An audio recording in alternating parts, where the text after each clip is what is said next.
இறை வார்த்தை மத்தேயு நற்செய்தி பிரிவு 17 இறைச்சொற்றொடர்கள் 1 முதல் 9 முடிய.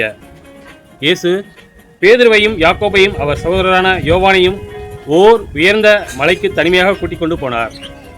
அங்கே அவர்கள் முன் அவர் தோற்றம் மாறினார். அவரது முகம் கதிரவனைப் போல் ஒளிர்ந்தது. அவருடைய ஆடைகள் ஒளி போன்ற வெண்மையாயின. இதோ மோசேயும் எலியாவும் அவர்களுக்கு முன் தோன்றி இயேசுவோடு உரையாடி கொண்டிருந்தனர்.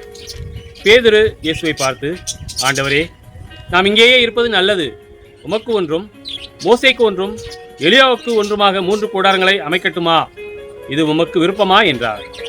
அவர் தொடர்ந்து பேசிக் கொண்டிருந்த போது ஒளிமயமான மேகம் ஒன்று அவர்கள் மேல் நிழலிட்டது.